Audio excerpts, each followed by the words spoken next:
Natasha. Debbie, the show. We know you said it with us. We hope you said it with us.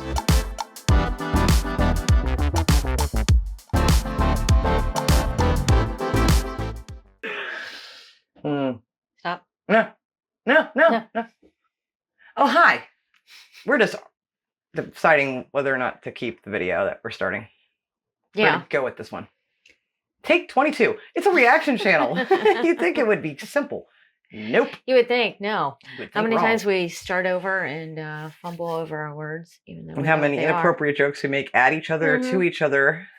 Exactly. Ridiculous things that we do. That reminds me, follow me on Instagram. That's a good segue. And if you want more Natasha and Debbie show, we're on Patreon. We are on Patreon. Check us out. But also, it'd be great if you guys would hit the like button and consider subscribing to the channel. And enough of this. It's enough of that stuff. Okay, so we've looked at some inventions lately. We definitely have. Yeah, we checked over on Poland. We did. That was cool. Mm-hmm. And we've heard a lot about Scottish inventions. So not what they are per se, but that there are a lot of them. Yeah, that Scotland has done a lot. So, What'd you do for us, Scotland? What do we got? Well, iron brew. That's my favorite thing. 1901. That's Natasha's best invention from Scotland. And she's dangerously running low. It's becoming a crime that thirst. We just did the ration video recently, and I'm having to ration myself. I'm not kidding. I am. This is sad. It's a serious thing. Why can't they sell this in America? And a lot of people say that they do. They don't. Amazon does not ship to the USA. I've tried. Trust me. And if they do ship, it's like outrageous. $80. Okay, we're done talking about that. Just insane. Anyway, we're going to look at surprising things that Scots invented. made from girders. Sorry, I'm still on iron brew.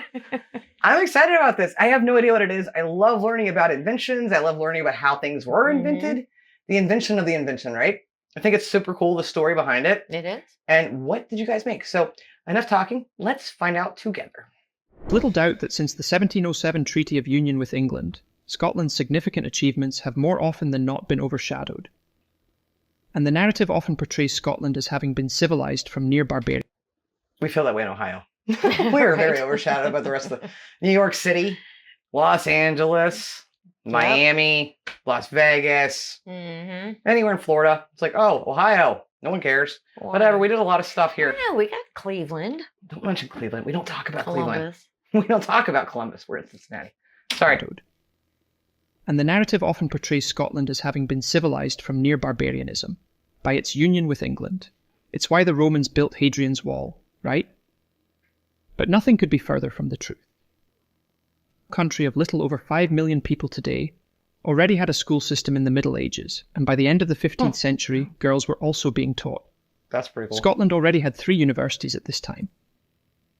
With a well-educated population, it's hardly surprising then that Scotland gave birth to much of the modern world, which resulted in Scotland taking a leading role in the Enlightenment, contributing original thinking in philosophy, economics, literature, and innovation in science. Okay, let's get on with it. And while some of Scotland's great achievements are better known than others, such as the invention of the television, John Logie Baird, We learned that one. and the telephone, Alexander Graham Bell, here are some achievements most people don't realise had their origins in Scotland too. So when you get up in the morning to reach for the milk to pour on your cereal, know that it was a Scot who invented the refrigerator as far back as 1749. Yeah. So some of these are going to coincide with British inventions. That was the title of the video. No one get mad at us. That's the title of the video. Right. Some people get mad at different things. But some of these are going to coincide with that. I thought so maybe, but we'll see. But still, thank you for this invention. I like to have my milk cold. That would be bad to not have it. Ew. I guess some people like warm milk, but who likes warm milk? I don't know. People drink it before bed, supposedly. That doesn't mean it's warm. Have warm milk before you go to bed. Oh, you like if you're sick or something. Warm milk and honey is good for the fur. It's supposed to help you sleep better? I don't know. You're so ridiculous. Hamilton-born William Cullen was a physician, chemist, and professor at the Edinburgh Medical School. Okay. In 1747, Cullen was awarded the first independent lectureship in chemistry and was elected president of the Faculty of Physicians and Surgeons of Glasgow. It was whilst there that Cullen invented the basis for modern refrigeration. He had designed a small refrigerating machine in 1755, using a pump to create a partial vacuum over a container of diethyl ether, which then boiled and absorbed heat from the surrounding air. The experiment even created a small amount of ice. Cullen's discoveries led to the development of all types of refrigeration that's in pretty later awesome. years, from the household fridge at home to commercial refrigeration. Mm-hmm. In the medical world, Life Scottish altering. discoveries and inventions have also benefited tens of millions of people. For example, many people know that Ayrshire-born physician and scientist Alexander Fleming discovered penicillin. Oh, yeah. Born on August 6, 1881 in Darvel, 9 miles east of Kilmarnock, I didn't know he was Scottish. Fleming went on to discover from a forgotten petri dish, in which numerous colonies of bacteria had grown and proliferated, that the bacteria in proximity to the mold colonies were dying, and this discovery led to the development of penicillin. But fewer people know that the hypodermic needles used to deliver penicillin to patients was also invented by a Scot. I was just going to say, if you invented What? the needle, I don't like you. Because they scare the hell out of me. Don't talk about the tattoos. We don't talk about that. Seriously, though, really? That's incredible. That's crazy. Yeah. I said lesser known ones. That did not know that. I mean, someone had to. I was thinking that, though. I had a feeling I was going to say it. Well, yeah, invent the medicine. You gotta You got to administer deliver it. it somehow. Yeah. Wow. Okay. Born in Fife in 1817, Alexander Wood's family moved to Edinburgh in 1821, and eventually Alexander enrolled at the University of Edinburgh in 1832, where he studied medicine. He graduated in 1839 and established his own private medical practice in Edinburgh's Newtown. He also began lecturing from Good 1841. Lord, look at that place. Wood became fascinated in finding ways to treat localized pain, and in 1853, his research led him to develop the first He's like, let me just invent something to cause more pain. It's like, in the comments, who else is a big baby besides me about getting a shot or blood drawn?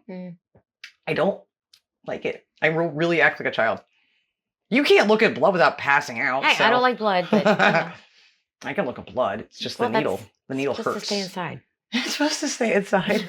ways to treat localized pain, and in 1853, his research led him to develop the first all-glass syringe with fine bone needle that allowed doctors to estimate a dosage based on the amount of liquid observed through the glass, thus allowing for smaller measured doses to be administered. That's kind of a big deal. The first guys. patient to benefit from his invention was an 80-year-old woman who suffered from a form of neuralgia, which he successfully treated by injecting her area of discomfort with morphia. Wood also campaigned for legislation in pharmacy, the registration of births and marriages, and sanitary reform. In the 1980s, Scotland also developed the world's first clinically used whole-body MRI scanner. No, you did not. Designed and built in the late 1970s by Aberdeen. physicists and technical staff in the Medical Physics Department of the University of Aberdeen. It was used in 1980 for the first ever diagnostic MRI body scan. The team was led by the late Professor James Hutchison, who helped patent a game-changing technique known as spin warp imaging, which was adopted throughout the world and is still used today in hundreds of thousands of MRI machines globally. That's cool. The technology behind MRI was developed in the 1970s by a small number of teams worldwide, including those at Aberdeen and Nottingham universities. Okay, Wow. cool. But it was Professor Hutchison who built the first full-body scanner, Well, bless along you. with a team that included Dr. William Edelstein, and developed spin warp, which dramatically improved the images, making them of diagnostic quality. There Spin you have warp it. is now still used in every single MRI scanner in the world today. Damn.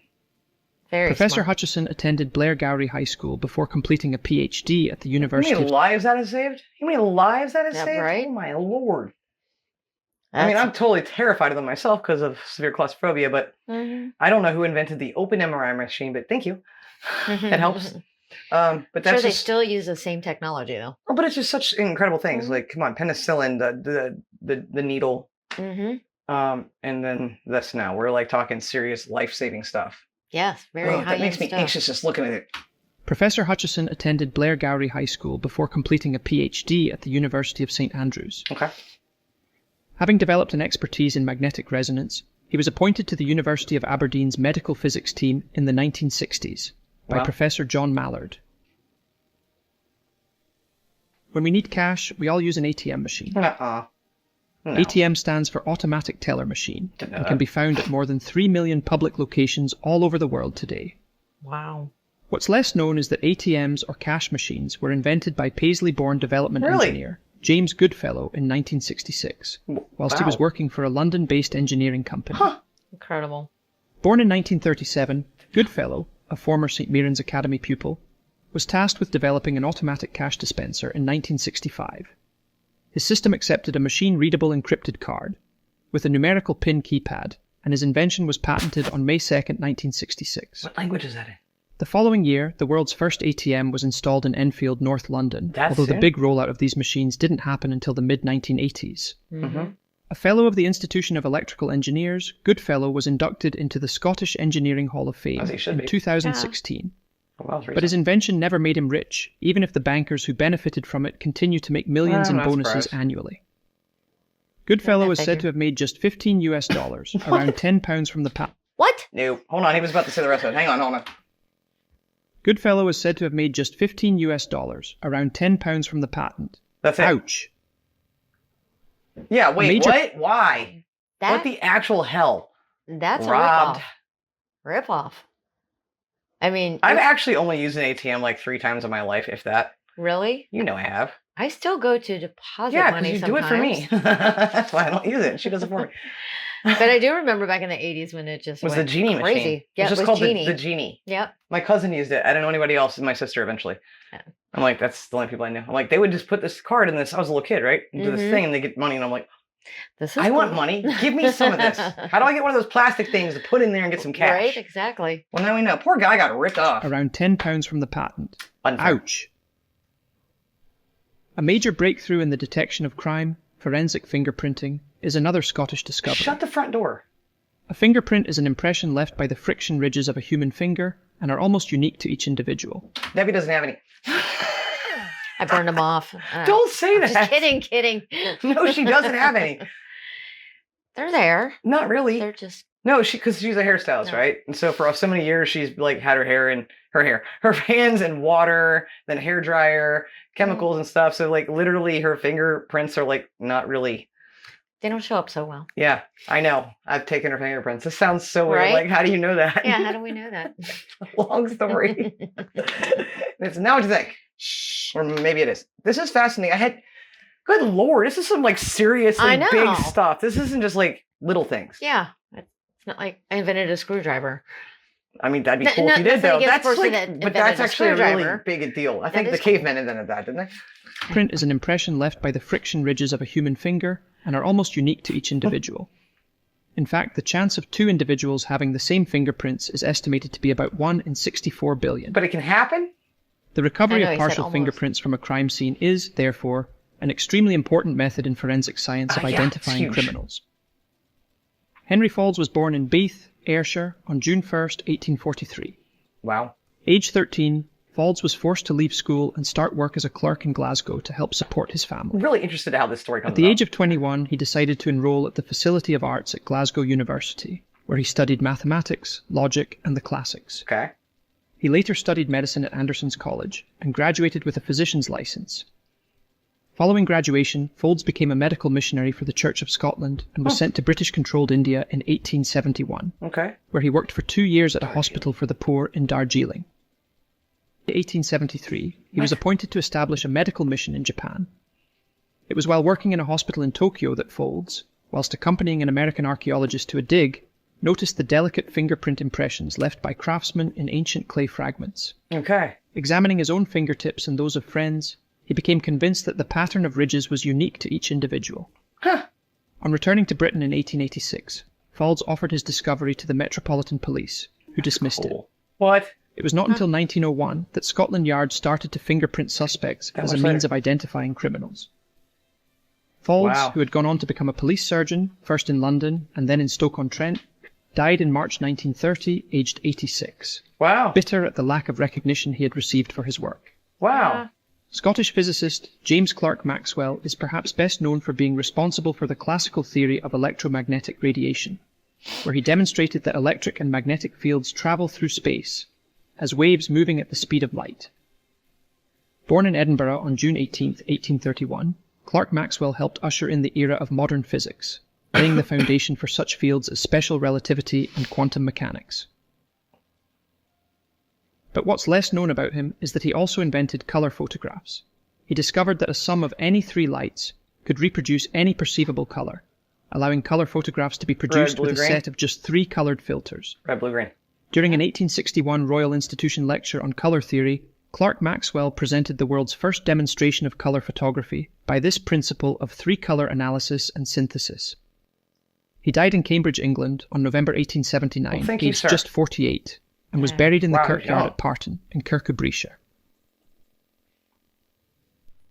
Very young. Many people credit the invention of the toilet to one Thomas Crapper, an English plumber and businessman. He did not. We watched the whole video. He founded Thomas Crapper. We did a whole video on the history of toilets here on this channel because she wanted to. I did. It was awesome. It was hilarious. Go back and find that. It is so ridiculously funny. Good. But Thomas Crapper did not invent it. He did something, but he had a hand in it. Never mind. He was on a roll. Toilet to one Thomas Crapper, an English plumber and businessman. He founded Thomas Crapper & Co. in London, a plumbing equipment company. Whilst Crapper did make many improvements to the toilet, including an improved tank filling mechanism, the ball cock and the U-bend, he did not invent the flushing toilet. Let's take a moment to thank whoever did. I mean, let's thank Thomas Crapper for inventing the ball cock. We all use a ball cock. We do. You don't have to be confused with a ball gag. Don't confuse them. But we all use a ball cock. Did you know you use a ball cock? Sorry, I'm 5. The honour went to Scott Alexander Cumming, who, in 1775, 61 years before Thomas's birth, was granted the first patent for the world's first flushing toilet. Oh, okay. Cumming's greatest innovation was the S-shaped pipe below the bowl that used water to create a seal preventing nasty odours from entering back through the toilet. God bless you, sir. Yes. Born in Edinburgh in 1731, Cumming was actually a watchmaker by trade. He was also a mathematician and mechanic. Dude! In the 1750s, he was employed by Archibald Campbell, 3rd Duke of Argyll, at Inverary as an organ builder as well as a clockmaker. Okay, you know what? This is why I like my Ancestry. Ancestry's stupid, Ancestry.com. It keeps changing every year. It updates. Yeah. It says it's because it gets better, whatever. Yeah. Okay. But like I had a lot of Scottish ancestry. Now I have like little to none. I still have some, okay? Not nearly as much because I'm not as smart as these people. It's like no. Now you want it. I had no connection. Think about the fingerprint guy. Yeah, I know. I mean, they're all so smart. Stopped school at 13, then goes on to college, and he's a doctor, then he's a mathematician, and he goes into doctor, and then I know. Went all over the world. This is all very impressive, and I'm just feeling really dumb right now. Right? Yeah. But I feel smart learning this. I can edit stuff on Premiere Pro and Adobe. You can. I can't. I can do that. I definitely can't do that. In 1963, Cumming had acquired premises for his watch and clock-making business in London's Bond Street. And then he ends up in toilets? And was appointed a member of the commission set up in that year to adjudicate on John Harrison's timekeeper for discovering the longitude at sea. Cumming made a barometrical clock for King George III. Wow. Who paid him an annual retainer for its maintenance. It's kind of a big deal. Other barometrical clocks created by him are at the Science Museum in London and on the Isle of Bute. With his brother, Cumming was involved in the development of the Pentonville district of London, made famous by the prison, where there is a Cumming Street running north from Pentonville Road named in his honour. That's pretty cool. Incidentally, the slang word crap did not derive from Thomas Crapper's surname as many people think. You would think it would. It has its origins in medieval English. Scots also invented a host of other world-changing devices, including pneumatic tyres, which has made car travel way more comfortable than it would otherwise have been. What's pneumatic tires? I don't know, but... Okay. Wow. I don't know what that means. Veterinary surgeon John Boyd Dunlop was born in Dreghorn, now North Ayrshire, in 1840, but spent most of his career in Ireland. He invented the first practical pneumatic tyres for his son's tricycle, and developed them for use in cycle racing, and soon had them made commercially in Scotland. Dunlop trained to be a veterinary surgeon at the Royal Dick School of Veterinary Studies, University of Edinburgh, before moving to Ireland, where he died in Dublin in 1921. Although the Dunlop Pneumatic Tyre Company he later set up with Dublin financier William Harvey Ducrow's no longer exists as a corporate entity, the Dunlop name lives on in a number of Dunlop-branded products, including automotive, aerospatial, industrial, and sporting products around the world. Would never have known. Now, if you have tyres on your vehicle making car travel and cycling way more comfortable, you also need a smooth road to drive along. What, even a road? Just as well, then, that another Scot, John Loudon Macadam, had already invented the process of macadamization for building roads with a smooth, hard surface. Really? Roads that were durable and less muddy than the soil-based tracks that preceded them. Yeah, those weren't so great. No. Born on September 23rd, 1756, in Ayr, on Scotland's west coast, Macadam was the youngest of 10 children. He moved to Carstfern in Dumfriesshire, It's kinda hot. and still a child to live with his grandparents You before think? moving to Yeah. New York in 1770, Oh, where he okay. worked as a merchant and prize agent during the American Revolution, making his fortune working at his uncle William McAdam's counting house.